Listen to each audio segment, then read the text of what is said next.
Olá e seja muito bem-vindo à 5ª temporada do podcast Alimentação Saudável. O meu nome é Mafalda Rodrigues de Almeida, sou nutricionista, fundadora da Love It e autora de 3 livros de receitas. Por aqui vamos falar sobre todos os temas quentes relacionados com alimentação, saúde e nutrição.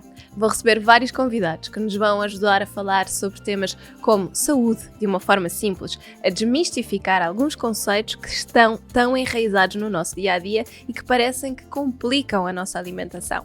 Vamos falar sobre bem-estar, sobre técnicas importantes para a prevenção de vários tipos de doenças e, mais importante ainda, para a promoção da saúde. Quero que este podcast venha simplificar a alimentação e ajudá-la a ter as ferramentas para ter um dia-a-dia mais simples, nutritivo e completo. Olá e seja muito bem-vindo a mais um episódio do nosso podcast. Hoje vamos falar sobre um tema que recorrentemente me perguntam no Instagram, pedem assim mais informações e de facto eu fui fazer assim uma vistoria pelos temas mais antigos que nós tínhamos e tínhamos algumas coisas mais relacionadas com hipertensão, com doenças cardiovasculares mais no geral, mas não especificamente sobre o colesterol. Então hoje queria falar-lhe um bocadinho sobre de facto o que é o colesterol, como é que aumenta, quais é que são os principais fatores de risco, o que é que são assim alguns mitos e verdades, para ajudar um bocadinho a compreender melhor a leitura destes níveis, que é algo que preocupa tantas pessoas que nos procuram em consulta. A verdade é que o colesterol basicamente é uma substância de gordura que é produzida pelo nosso fígado e também é encontrada em vários alimentos, sobretudo os alimentos de origem animal, e desempenha papéis vitais, incluindo a construção das nossas membranas celulares, a produção das hormonas e esteroides e depois também a parte da síntese de vitamina D, que é tão importante e que muitas vezes nós temos em falta. É muito importante salientar que o colesterol é algo que todos nós devemos ter e precisamos ter em níveis mínimos por causa destas funções, ou em níveis mínimos ou em níveis ótimos, mas isto para explicar que claro que não queremos que ele esteja aumentado, mas é importante também que não esteja muito diminuído, porque nós precisamos para uma série de funções no nosso organismo. E o colesterol divide-se maioritariamente em 2 porções. Temos aquela porção chamada LDL, ou seja, é uma lipoproteína de baixa densidade, que é frequentemente chamada de mau colesterol. E depois temos o HDL, que é uma lipoproteína com alta densidade, que é conhecido como o bom colesterol. Mas existem também os chamados triglicéridos, que são muito famosos e que basicamente são uma forma de gordura que é armazenada no nosso tecido adiposo, e também pode andar em circulação no sangue, mas maioritariamente no nosso tecido adiposo. São uma das principais fontes de energia para o nosso organismo e desempenham um papel muito importante no nosso metabolismo. Mais uma vez, queremos tê-los em bons níveis, mas também não precisamos que eles estejam aumentados, isso é sempre importante. Eles são produzidos no nosso corpo a partir dos alimentos que nós consumimos. E uma coisa que é muito importante as pessoas perceberem, e é por isso que eu acho que aqui é um bocadinho groundbreaking, digamos, porque no fundo nós conseguimos perceber que os triglicéridos, sendo uma parte importante da contagem aqui normalmente dos nossos parâmetros de colesterol, os triglicéridos são sobretudo influenciados pelo excesso de consumo de alimentos que nós fazemos, ou seja, por alimentos que possam ter demasiados hidratos de carbono ou demasiadas gorduras, e como são calorias a mais que nós acabamos por não gastar, nós vamos estar basicamente a produzir estes triglicéridos e a armazenar os triglicéridos no nosso tecido adiposo. Então é por isso que quando nós consumimos energia a mais, portanto, muitos alimentos ricos em hidratos de carbono, muita gordura, até muito mais comum em pessoas que possam ter um bocadinho de excesso de peso, terem também estes níveis de triglicéridos elevados, que é um parâmetro que nós muito facilmente conseguimos aqui ajustar. Então, os níveis elevados de triglicéridos no sangue estão associados a um maior risco do desenvolvimento de doenças cardiovasculares, também como acontece com o HDL ou com o LDL, com as doenças arteriais coronárias, com o ataque cardíaco, com o acidente vascular cerebral. Ou seja, os fatores de risco de termos triglicéridos a mais estão muito associados aos outros fatores de risco relacionados com o HDL ou com o LDL. E por isso é um parâmetro que é tão importante referirmos, mas que lá está, como explico, é um parâmetro que é muito mais influenciado pelo excesso de consumo de alimentos, não só gorduras, mas também muitas vezes de hidratos de carbono, de açúcares. E então, muitas vezes pessoas que tenham uma alimentação que até seja saudável, mas que comem um bocadinho a mais, podem ser pessoas que têm triglicéridos elevados por causa disso. Não necessariamente porque comam mal, mas porque comem a mais para aquilo que precisam. Então produzem muitos triglicéridos para basicamente formarem este tecido adiposo, porque estão a comer a mais do que aquilo que precisam. ok? Então, isso é um mito importante e uma coisa muito interessante nós percebermos relativamente ao colesterol. Não é, de facto, influenciado apenas e só por comermos alimentos de origem animal que possam ter moléculas de colesterol, ok? Temos também muitos outros fatores. E quais é que são os riscos de termos colesterol alto no geral? Então, maioritariamente, os nossos riscos são associados aos problemas cardiovasculares, não é? Doença cardíaca coronária, porque ele pode levar à formação daquelas placas nas artérias coronárias que pode restringir ou pode bloquear mesmo o fluxo sanguíneo para o coração. Isto pode causar uma angina, que é uma dor de peito assim mais forte, ou em casos muito graves, um ataque cardíaco. Temos também o acidente vascular cerebral, o dito AVC, mais conhecido, que são basicamente placas de colesterol que se podem acumular nas artérias, que fornecem sangue ao nosso cérebro e vão aumentar o risco disto acontecer. Um AVC pode resultar em danos cerebrais permanentes ou a pessoa até pode conseguir recuperar, mas há sempre pequenas lesões que podem comprometer o fornecimento da energia, de informação, etc., ao nosso sangue e, em casos mais graves, pode mesmo levar à morte. Por isso é um risco muito, muito elevado aqui. Claro que muitas vezes estes fatores de risco não acontecem só por a pessoa ter o colesterol alto, não é? Existem muitas vezes estes riscos que estou a falar, estas doenças, acontecem muito mais vezes em pessoas que têm múltiplos fatores de risco, que se calhar até têm hipertensão, que são muito sedentárias, que estão sujeitas a muito, muito stress, que têm excesso de peso, portanto, claro que não estamos a falar de situações isoladas, mas não quer dizer que uma pessoa que até seja saudável, isto não possa acontecer, ok? É importante também percebermos. Depois, temos outro fator de risco, outro risco grande de termos o colesterol elevado, que é uma doença arterial periférica, porque ele pode causar, então, mais uma vez, o estreitamento das artérias fora do coração, como aquelas que irrigam, por exemplo, para as pernas, e isto pode levar a uma doença arterial periférica, caracterizada por uma dor grande nas pernas, sobretudo quando a pessoa está a andar, por úlceras na pele ou em casos mais graves como uma gangrena. Temos também a doença arterial coronária, que é a acumulação destas placas nas artérias coronárias, que vai também aumentar o risco de anginas, portanto as dores no peito, de ataque cardíaco, morte súbita, etc. Temos aquelas tais plaquinhas, portanto a situação da aterosclerose, que basicamente é o tal... as artérias tornam-se mais rígidas, ficam com aquelas plaquinhas, vão se tornando mais rígidas e vão ficando mais estreitas por causa da acumulação destas placas e isto pode afetar o fluxo sanguíneo, basicamente aqui nestas artérias, causando aqui um aumento das complicações associadas. Depois temos a hipertensão arterial, porque o colesterol alto realmente pode estar muito associado ao desenvolvimento de hipertensão arterial, que pode aumentar ainda mais o risco das restantes complicações que estou aqui a dizer. E depois temos as questões metabólicas, as complicações metabólicas no geral, porque o colesterol alto pode estar associado a coisas como resistência à insulina, como diabetes tipo 2, síndrome metabólica, e pode aumentar ainda mais o risco de doenças cardiovasculares. Isto acontece muito pela tal questão dos triglicéridos, que estava a dizer.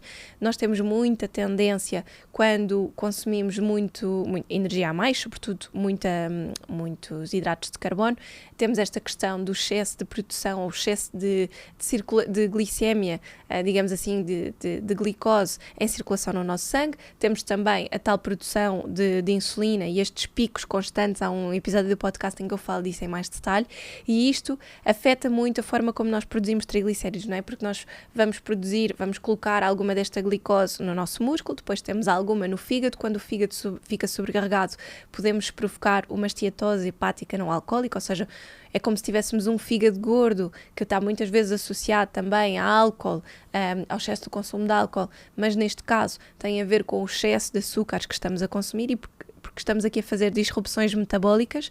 E isso tem tendência para fazer com que nós comecemos a fazer, por exemplo, mais mecanismos de resistência à insulina. Portanto, isto está tudo ligado, não é? Muitas vezes nós pensamos que para quem tem diabetes, por exemplo, é só uma questão de consumo de açúcar, mas sabemos que a questão do colesterol e do excesso de consumo de carnes vermelhas e de carnes processadas também é um fator de risco. E aqui no colesterol a mesma coisa. Uma pessoa que tenha uma tendência para colesterol alto, se também não tiver cuidado com o consumo de açúcares, também está a ter aqui um fator de risco. Então o nosso corpo é muito engraçado, porque não é uma questão de nos focarmos numa coisa só, temos que olhar para o corpo como um todo, e isso é muito importante também de percebermos. Então, e na verdade, quais é que são os principais fatores que vão levar a nós termos níveis de colesterol elevados. Temos a genética, embora eu diga muitas vezes isto nas consultas em brincadeira, que o colesterol é nosso, quando me dizem, isto é hereditário porque os meus pais também têm, os meus avós também têm, os meus primos também têm, às vezes situações assim, mas eu digo sempre, claro que há aqui uma tendência, mas o colesterol é nosso, portanto é a nossa responsabilidade também perante esta tendência genética nós fazermos alguma coisa. E claramente se os níveis estão demasiado elevados, sobretudo quando são pessoas jovens, na casa dos 20, 30 e poucos anos, com colesterol às vezes a níveis de 300 ou 400. E isto não é suposto acontecer, não é? Por muito que haja uma tendência genética, nós temos que conseguir arranjar mecanismos para contrariar. Mas de facto a genética é um grande fator. Depois temos estilo de vida também, o tabagismo, o consumo excessivo de álcool, que podem contribuir aqui para o aumento destes níveis. E isto é muito importante alertar, por exemplo, em jovens, que, sei lá, aquela coisa normal na faculdade, de se beberem umas cervejas ao fim do dia, etc. E acontece muito que este hábito depois vai levando nos primeiros anos de trabalho, enquanto não há grandes responsabilidades, as pessoas ainda podem ter mais tempo livre e, sobretudo, nos meses de mais calor, vão muitas vezes beber uma cerveja ao fim do dia, e se calhar isto acontece 4, 5 vezes por semana, e este consumo excessivo também pode levar ao aumento destes níveis, por muito que a pessoa até possa ter um peso saudável e ser uma pessoa aparentemente com uma alimentação mais ou menos saudável, embora isto às vezes tenha muito que se lhe diga, porque comemos coisas menos saudáveis quando estamos a acompanhar com as cervejinhas, mas pronto, isso seriam outros 500. Mas pronto, é muito importante percebermos aqui que não é só em idades mais avançadas, isto pode acontecer muito, ou começarem muito estes fatores de risco em pessoas que até são aparentemente saudáveis, são jovens, etc. E isto pode ter a ver com esta parte destes comportamentos de estilo de vida. Depois temos, claro, a idade e o género também. Os níveis de colesterol tendem a estar mais aumentados com o passar dos anos, portanto, com mais idade. No entanto, não é, não é tendência ou não é condição que a pessoa precise de ter mais idade para que os níveis de colesterol estejam de facto elevados, e eu tenho cada vez mais em consulta observado exatamente a tendência contrária. E também pode acontecer uma tendência maior nas mulheres face aos homens. Por exemplo, no caso da menopausa, as mulheres tendem a ter, após a menopausa, níveis de colesterol um bocadinho mais elevados, mais semelhantes aos níveis dos homens, que tendencialmente são mais elevados, e isto pode realmente aumentar o risco de doenças cardiovasculares, também associado a outras tendências que já acontecem durante a questão da menopausa. Depois, algumas condições médicas, obviamente, também são riscos, por exemplo, na diabetes, no hipotiroidismo, no síndrome de ovário poliquísticos. Isto tudo pode afetar, porque são doenças metabólicas que podem, de facto, afetar os nossos níveis de colesterol e tender a aumentá-los um bocadinho. Os nossos hábitos alimentares também, e eu aqui acho que é muito importante falar, eu já vou entrar em mais detalhe sobre isso no que toca à prevenção, mas é muito importante percebermos que uma alimentação, uma dieta que seja muito rica em gorduras saturadas, ou gorduras trans, ou que seja muito rica em adoçantes, em açúcares, já nem estou a falar só de uma alimentação que possa ser taxativamente pouco saudável, não é? Que tenha muitos fritos, muitos croissants ou bolos de pastelaria, etc. Claro que isso é um fator de risco enorme, mas às vezes nós também vamos um bocadinho ao engano quando passamos muito para o light, o diet, os menos calorias, etc, etc, que depois às vezes têm menos açúcar, mas depois têm mais gorduras, ou que têm mais destes ingredientes como os edulcorantes, etc, que também já vimos que podem fazer aqui alterações no nosso metabolismo da glicose, e portanto nós temos aqui outros fatores de risco associados, lá está, às vezes uma alimentação que às vezes nos leva a pensar que é mais saudável, mas que na verdade pode ser um bocadinho mais processada e portanto não ser assim tão interessante e também ser um fator de risco para o aumento dos níveis de colesterol. E depois há aqui um outro fator que eu acho que também é muito importante conversarmos, que é a questão do sedentarismo. O sedentarismo, basicamente a pessoa fazer muito pouca atividade física, se calhar são aquelas pessoas que trabalham sentadas e que conduzem para o trabalho e para casa, ou que até estão em teletrabalho desde a pandemia e, portanto, ainda menos se mexem, são pessoas que se calhar até não têm assim nenhum tipo de atividade física que fazem, nem caminhadas, nem nada, ou mesmo que façam às vezes são coisas muito pontuais, uma vez por semana. Portanto, uma pessoa caracteristicamente sedentária tem aqui um fator de risco maior para o desenvolvimento de colesterol. Isto porquê? Porque, como falámos, naquela questão de a pessoa comer e estar a comer um bocadinho, mesmo que seja saudável, estar a comer um bocadinho a mais para aquilo que precisa, é logo um fator de risco, não é? Se eu sou sedentária, eu não vou gastar tanto. Portanto, se eu tiver a consumir aquilo que para mim parece o que me deixa mais saciado e não gastar, então isso pode de facto ser um fator de risco, porque estou constantemente a acumular aqui os meus triglicéridos e não tenho forma de os gastar. Se eu estivesse fisicamente ativo, eu conseguia ir gastando um bocadinho e, portanto, não tinha aqui também tanto esse fator de risco. Mas há várias formas, várias razões pelas quais o sedentarismo pode contribuir, então, para o aumento do colesterol. Então, temos aqui o impacto mais direto no metabolismo dos lípidos. Quando uma pessoa é sedentária, o metabolismo lipídico pode ser prejudicado porque há um desequilíbrio nos níveis de colesterol, aumentando os níveis de LDL, ou seja, o mau colesterol, digamos assim, e diminuição do HDL. Depois há a influência do peso, não é? Que estávamos a falar. Portanto, eu vou acumulando mais triglicéridos e também em reservas de tecido adiposo. Depois temos a redução do HDL, porque a atividade física tem sido muito associada a um aumento dos níveis de HDL, naturalmente, e desempenha um papel muito protetor na nossa saúde cardiovascular, ajudando a promover um equilíbrio dos níveis de colesterol. Se eu sou mais sedentário, eu vou ter a tendência completamente contrária, que é diminuir os níveis de HDL e aumentar eventualmente os níveis de LDL e, portanto, ter aqui proporções de colesterol que não são as mais interessantes. Temos também a questão do impacto do metabolismo da glicose e da insulina, não é? A tal questão que, se eu estiver mais sedentário, eu também não estou a gastar as reservas de energia e de triglicéridos e de glicose que tenho no meu músculo, o chamado glicogênio muscular, eu também não o vou gastando e, portanto, eu vou estar sempre a acumular, o que vai ter aqui uma tendência para causar muito mais resistência à insulina. E depois temos também a questão do stress oxidativo e da inflamação, não é? Porque a falta de atividade física pode aumentar, de facto, o stress oxidativo e a inflamação no nosso corpo. Nós precisamos de nos mexer, de promover o movimento para que o nosso corpo também esteja bem. E isto pode contribuir para o desenvolvimento das tais plaquinhas de aterosclerose, portanto, as artérias ficarem mais entupidas, ficarem mais firmes, portanto não terem tanta mobilidade, não haver um fluxo sanguíneo tão bom e isto ser um grande fator de risco para o aumento das doenças cardiovasculares. É? Então, como é que nós podemos prevenir o aumento deste colesterol? Há várias coisas, não é? Claro que, começando aqui um bocadinho pela alimentação, a alimentação é super importante do ponto de vista de termos uma alimentação que seja equilibrada, que seja saudável, obviamente, tirando todos aqueles fatores que estávamos a dizer, de consumir muitos açúcares, de consumir alimentos em excesso, ainda que saudáveis, não é? Portanto, ter uma alimentação que seja normocalórica, digamos assim, que tenha as calorias normais que nós precisamos, mas também temos uma questão importante aqui, que são as fibras. As fibras, basicamente, eu costumo explicar que as fibras é como se elas ocupassem os lugares de estacionamento, digamos assim, no nosso intestino, que elas ocupassem os do colesterol também.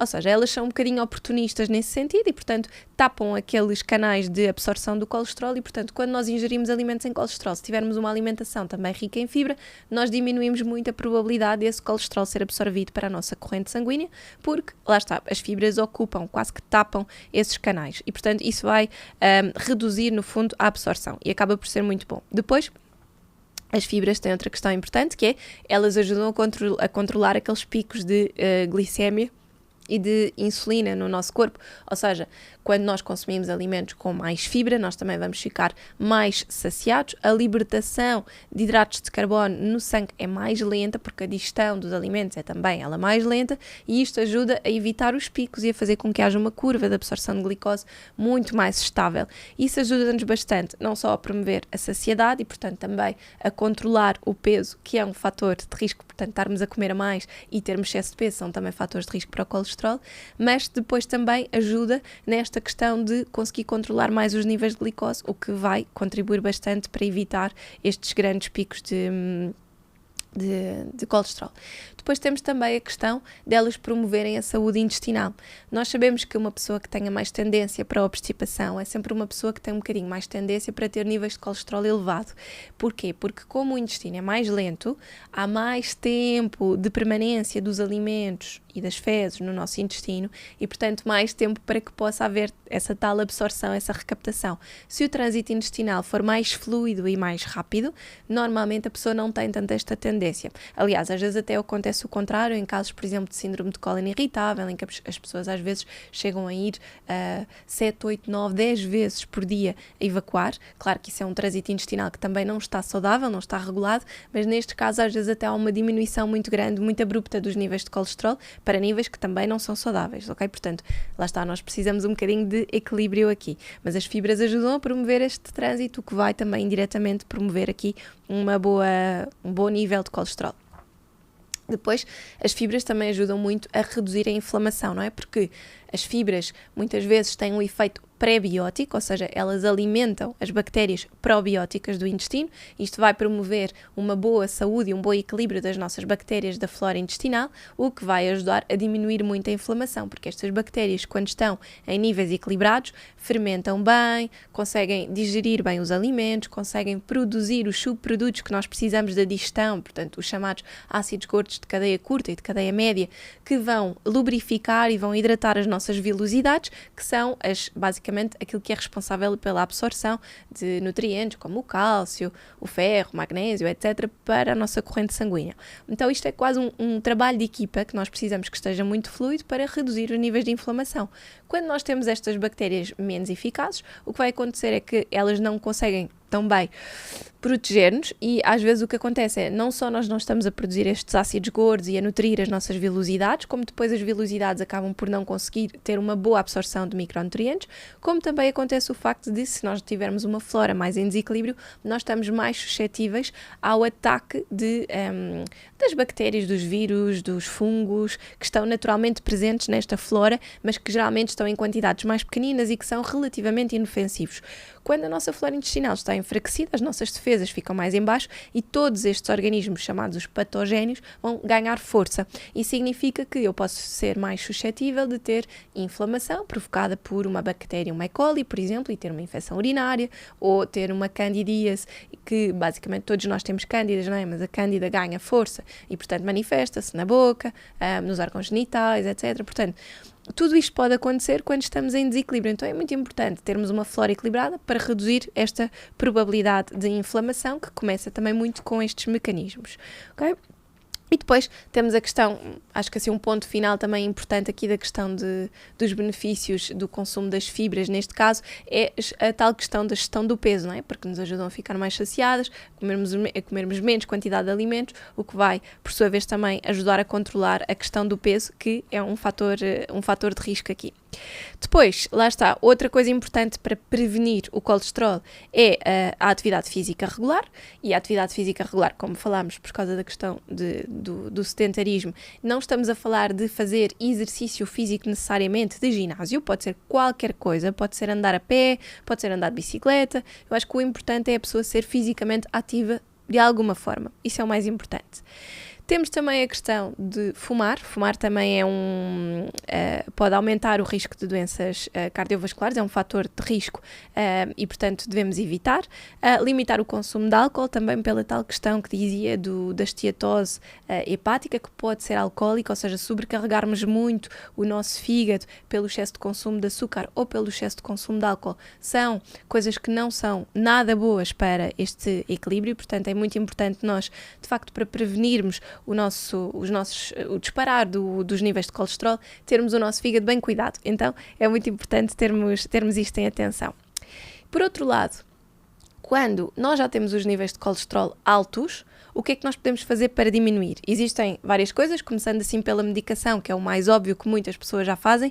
As chamadas estatinas são coisas que geralmente, quando se começa, é muito difícil, pelo menos daquilo que eu tenho visto, é muito difícil a pessoa tirar as estatinas. Ou seja, talvez se a pessoa tivesse uma grande mudança no seu estilo de vida, se for uma pessoa relativamente jovem, se começar a fazer atividade física, se perder peso, etc., talvez lhe seja aconselhada a retirada das estatinas. Mas muitas vezes, quando a pessoa começa a tomar, tendencialmente em idades mais avançadas, já é uma coisa quase definitiva para a vida. Portanto, é sempre aquilo que eu diria que nós devíamos procurar evitar, não é? Se existem tantas outras coisas a nível de estilo de vida que podemos fazer, esta, se calhar, poderia ser uma coisa preventiva. Portanto, eu diria que a primeira coisa a fazer para diminuir os níveis de colesterol é exercício físico, caso não o faça. E depois a questão do peso, óbvio, porque uma pessoa que tenha excesso de peso vai sempre beneficiar com a redução do peso, redução da inflamação, redução dos níveis de colesterol, ponto assente. Depois temos outra questão, não é? Que uma pessoa que até tenha um peso saudável, que é daquelas pessoas, por exemplo, que nunca teve propriamente facilidade em ganhar peso, sempre foi mantendo um peso saudável, equilibrado, nunca teve que fazer dietas, sempre se alimentou, considera relativamente bem. Às vezes essa pessoa pode ter colesterol alto e isso não significa que a pessoa, apesar de não ter ganho peso, tenha uma alimentação adequada para as suas condicionantes, não é? Pode ter, por exemplo, uma tendência genética e, portanto, nós temos que fazer ajustes na alimentação para que aquela pessoa, naturalmente, consiga diminuir os níveis de colesterol. E é possível, ok? É muito importante percebermos isto.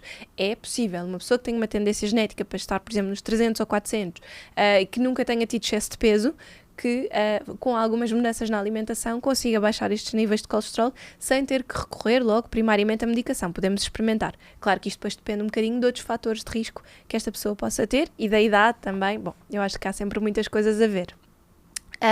Há também alguns tipos de alimentação específica, por exemplo, a chamada dieta DASH é uma abordagem muito estudada para a hipertensão, mas que já reparámos que em termos de colesterol funciona muito bem. Mas posso dizer-vos que a dieta mediterrânica pura e dura não é aquela que nós achamos que fazemos. Tenho que ir ouvir o episódio do podcast que tenho gravado já assim alguns episódios atrás, se calhar 2 temporadas atrás, sobre dieta mediterrânica, que eu acho que vai ajudar a perceber exatamente o que é, quais é que são as porções, o que é que devemos preferir, e nós em Portugal não fazemos tendencialmente um padrão assim, mas essa é uma das melhores dietas para redução dos níveis de colesterol. E depois existem alguns suplementos. Eu vou destacar 2, que são o ômega 3 e os triglicéridos. Porquê? Porque são aqueles que até agora têm apresentado mais evidência, os triglicéridos, desculpem, a levedura de arroz vermelho. De facto, estes 2 são aqueles que têm apresentado mais evidência, não funcionam exatamente da mesma maneira, portanto, se calhar há pessoas que beneficiam mais do ômega 3 e pessoas que beneficiam mais da levedura de arroz vermelho, ok? Vamos começar pelo ômega 3. Porque é que ele é tão estudado? Porque ele tem, de facto, um perfil que ajuda a melhorar sobre vários aspectos aqui os níveis de colesterol. Primeiro, porque ele é ótimo, sobretudo para pessoas que tenham colesterol LDL elevado. Porquê? Porque os ácidos gordos ômega 3, sobretudo o EPA e o DHA, portanto, quando procurarem um suplemento, já agora fica sempre a nota, gosto sempre de dizer isto, procurar um suplemento de ômega 3, convém que seja de origem marinha, idealmente. Para pessoas veganas temos alguns de algas, não de peixe, não é? Mas temos alguns de algas, mas nós queremos uma proporção de 2 EPA para 1 DHA, ou seja, a quantidade de EPA tem que ser basicamente o dobro da quantidade de DHA. Como é que vemos isto? Na tabela do suplemento e vemos a concentração de EPA e DHA e vemos se é mais ou menos o dobro. É isto que nós devemos procurar, ok? Mas voltando aqui, o EPA e o DHA são encontrados sobretudo em peixes de água fria, daí a importância de ser de origem marinha, sobretudo no salmão, no atum, na sardinha, na cavala, também no carapau, e o ômega 3 pode realmente aumentar a atividade de enzimas envolvidas na remoção do colesterol LDL no sangue e na regulação do metabolismo lipídico, ok? Por isso é que quando as pessoas chegam à consulta com níveis de LDL elevados, normalmente eu acho que o ômega 3 é sempre uma abordagem mais interessante. Depois, ele também tem uma coisa boa, que é ele pode ajudar a aumentar os níveis de HDL, ou seja, ele além de reduzir o LDL, vai também estar aqui associado a efeitos protetores na saúde cardiovascular por aumentar a produção deste colesterol HDL, que é aquilo que nós precisamos mais para prevenir estes problemas cardiovasculares. Temos também um bocadinho de evidência na redução de triglicéridos, então quando é uma pessoa que tem um perfil de colesterol um bocadinho elevado, tanto nos triglicéridos como no ômega 3, claro que eu acho que os triglicéridos estão muito mais associados a fatores de estilo de vida, não é? A uma alimentação excessiva, a pessoa ser mais sedentária, e portanto isso seriam as minhas primeiras linhas de abordagem, mas também há evidência de que o ômega 3 pode baixar um bocadinho os triglicéridos, porque vai ajudar aqui a reduzir a quantidade que é produzida a nível do fígado e, portanto, pode ter esse efeito de mais protetor e diminuir aqui um bocadinho. Mas é como digo, eu acho que triglicéridos é sobretudo estilo de vida. E depois, as funções pelas quais os ácidos gordos ômega 3 no geral são muito mais conhecidos e ficaram muito mais conhecidos, não é? Por terem os seus efeitos anti-inflamatórios e antioxidantes. Se diminui a oxidação, também vai ajudar naturalmente a reduzir aqui a oxidação do colesterol. O que é que acontece muitas vezes? Nós temos bons níveis de colesterol, HDL, mas ele pode ser oxidado e, portanto, isso pode fazer com que o nosso perfil de colesterol não seja o mais adequado por causa disso. Então, tendo aqui um efeito antioxidante, ele pode ajudar a diminuir essas reações. E depois, como é anti-inflamatório, também vai ter este efeito protetor da inflamação, que pode ser a nível intestinal ou inflamação em qualquer outra parte, sobretudo a nível sanguíneo. Portanto, está muito associada à prevenção destas doenças cardiovasculares por ajudar a evitar que todas aquelas reações que disse no início, de fatores ou de riscos de termos o colesterol elevado, se desenvolvam. Depois temos a levedura de arroz vermelho, que também ganhou muito palco em termos de estudos e tudo mais, a nível de melhorar o perfil de colesterol. E isto acontece porquê? A levedura de arroz vermelho basicamente é um produto fermentado, que é derivado do arroz vermelho e que contém uma substância chamada monocolina K. E esta monocolina K é semelhante a uma estatina, ou seja, no fundo é um bocadinho como acontece com aqueles produtos de soja que simulam aqui estas produções de fitoestrogénios, como nós temos, né?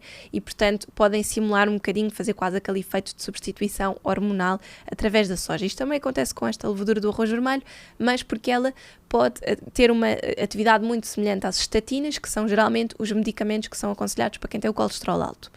Pronto, e então, como é que ela vai atuar? Ela vai inibir uma enzima, tem assim um nome, mas é o HMG-CoA redutase, que basicamente o que é que ela faz? Ela é responsável pela produção de colesterol no fígado.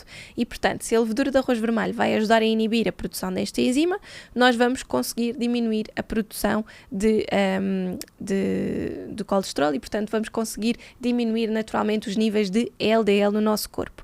Depois, também tem um efeito na redução dos níveis de triglicéridos, porque ela, como basicamente ajuda a diminuir esta produção no fígado, e sabemos que no fígado há muito mais produção de triglicéridos, nós conseguimos que ela atue aqui sobre duas formas, diretamente nos triglicéridos e também no LDL. Embora no LDL, já sabe, ômega 3 eu acho que tem muito mais evidência.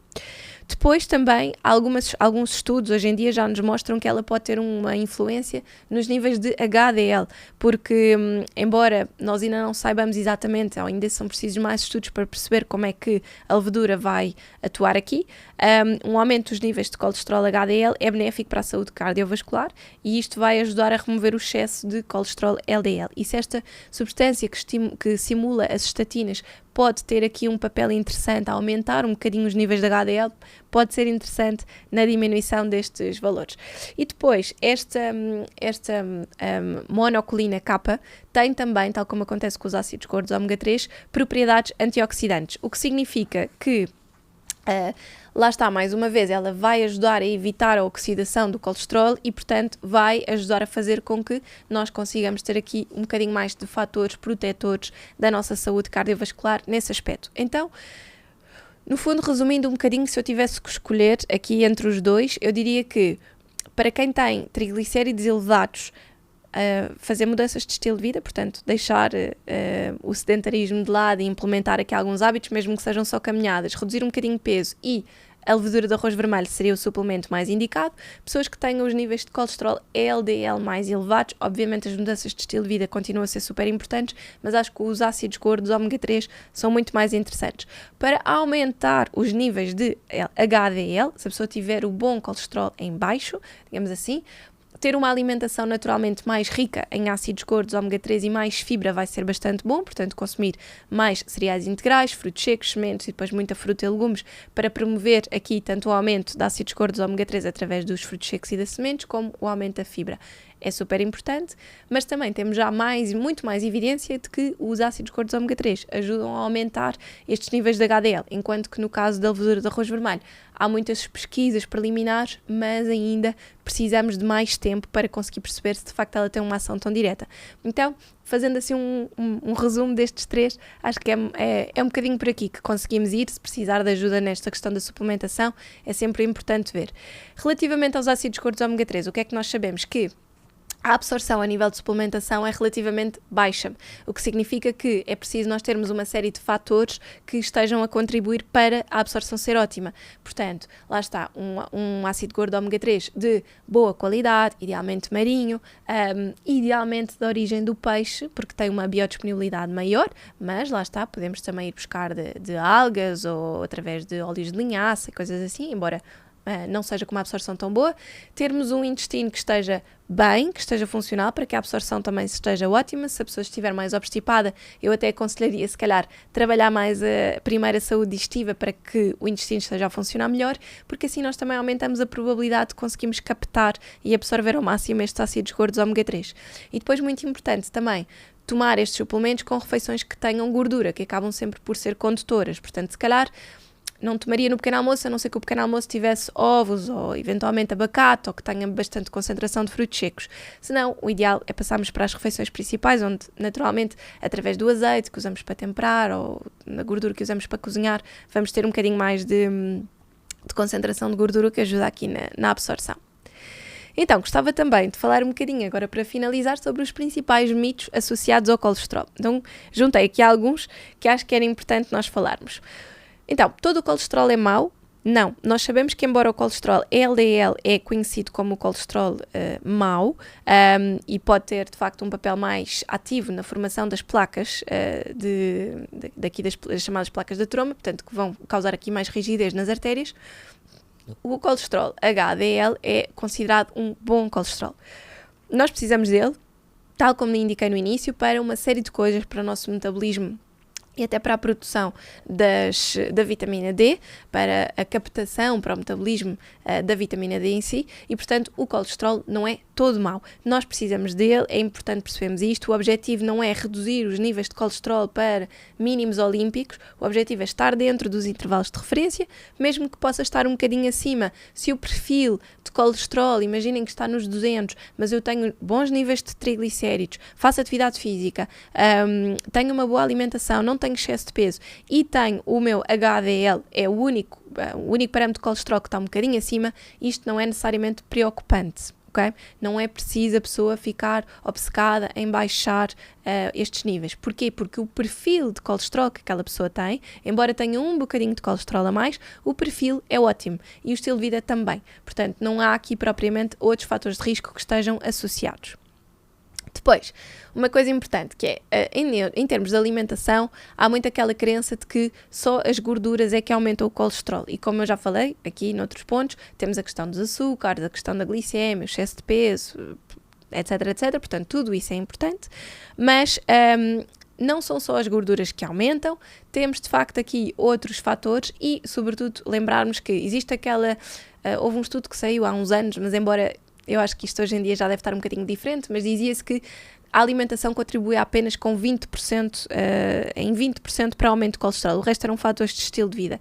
Acho que isto ainda é capaz de continuar muito assim, embora os outros fatores de estilo de vida também são determinados pela alimentação, não é? Portanto, eu diria que dentro da categoria das gorduras, se calhar só 20% é que contribui diretamente para o colesterol, e estamos a falar dos queijos, dos enchidos, das carnes vermelhas, etc. Vou falar aqui mais em detalhe.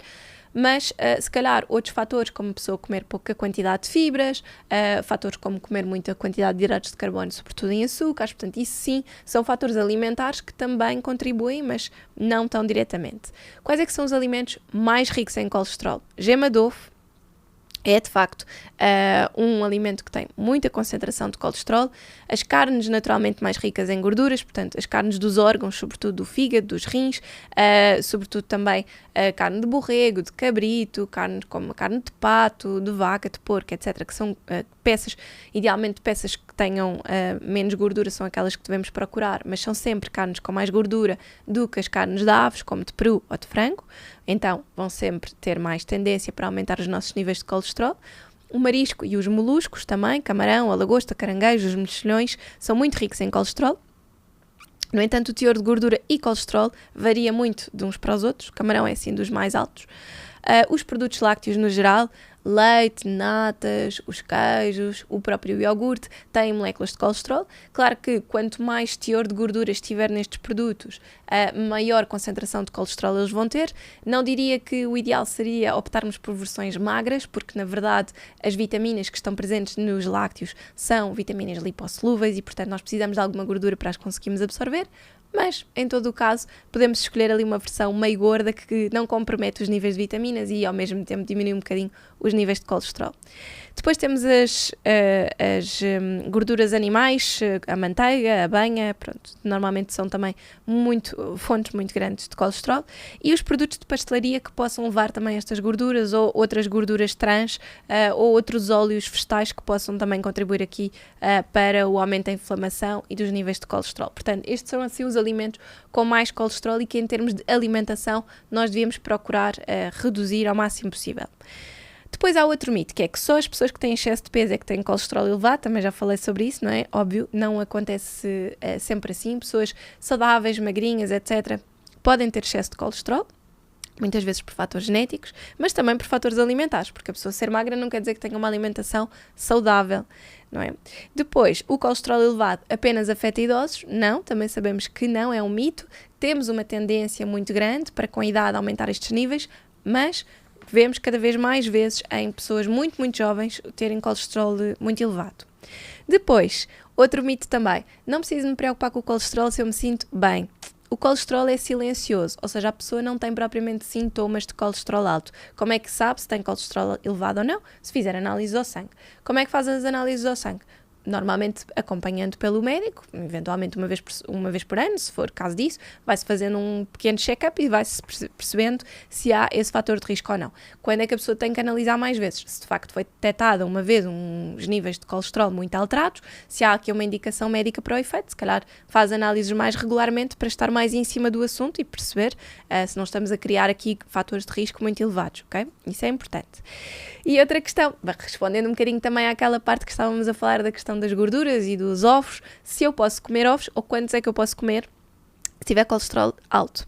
Então, nós sabemos hoje em dia que esta questão dos ovos é um mito, embora a gema de ovo seja muito rica em colesterol, não há propriamente guidelines internacionais sobre isto. Nós sabemos, por exemplo, muitas organizações internacionais dizem que a média deveria ser 7 ovos por semana, ou seja, daria mais ou menos um ovo por dia, mas já existem tantos estudos que basicamente desmistificam isto, ou que dizem que, no fundo, se a pessoa, lá está, se não for sedentária, se tiver uma alimentação equilibrada, adequada, que tenha ácidos gordos ômega 3, que tenha bastantes fibras, etc., pode comer mais ovos, pode comer se calhar 2 ou 3 por dia e ter níveis de colesterol ótimos. O que nós sabemos é que se a pessoa já tem o fator de risco, portanto, já tem o colesterol elevado, se calhar também não se vai pôr a jeito. Portanto, vai mudar todos os outros fatores de estilo de vida, vai tentar reduzir um bocadinho também os alimentos que possam aumentar mais o colesterol, portanto, se calhar manter ali uma proporção de 1 por dia, o que significa que se a pessoa gosta muito de ovos, ou que se gosta, por exemplo, de fazer ovos ao pequeno almoço, pode fazer alternadamente, faz, por exemplo, 2 ovos dia sim, dia não, tentar encontrar aqui uma concessão que possa ajudar a que a pessoa mantenha estes níveis mais equilibrados, mas não estando sempre a consumir aqui um alimento que possa ser mais rico. Em todo o caso, eu sou muito da opinião de que se a pessoa controlar os outros fatores, portanto, a questão do sedentarismo, diminuir o peso e tiver uma alimentação muito rica em fibra, e lembre-se que nós, em Portugal, os dados que temos é que consumimos metade da quantidade de fibra que devíamos, portanto, nós ainda temos muito por onde trabalhar. Se nós melhorarmos estes 3 parâmetros, nós conseguimos comer um bocadinho de tudo, com equilíbrio, e não estamos focados e só obcecados com a questão dos ovos. Acho que podemos ter aqui outros fatores. Já percebemos que a questão do stress também é super impactante. Uma pessoa que tenha muito stress, tem muito stress oxidativo, aumenta os restantes fatores de risco, não só no parâmetro de colesterol, mas também a oxidação constante das moléculas. Portanto, há muito por onde trabalhar, há muito que nós podemos fazer. E acho que é importante percebermos aqui também com este episódio que o nosso estilo de vida é muito, muito impactante nestes níveis de colesterol e não só aquilo que nós comemos. Portanto, comer muitos açúcares é um fator de risco. Lembre-se disso. E não se foque só na parte das gorduras, não pense, ok, eu estou protegido só porque tenho as gorduras. Não, é importante também perceber que há outros parâmetros que podem mexer aqui. Portanto, comece a fazer exercício se ainda não o faz, reduza um bocadinho os petiscares ao longo do dia, que são assim das coisas onde nós vemos que temos mais extras e acabamos por ter mais estes níveis de açúcar mais elevados, e também se calhar estar a contribuir com algumas gorduras menos boas. A nível de suplementação, se quiser fazer alguma coisa para ajudar a dar esse empurrão, já sabe, ácidos gordos ômega 3 de qualidade ou levedura de arroz vermelho também em boa qualidade, sobretudo aqui para a parte dos triglicéridos. Um beijinho e até para a semana.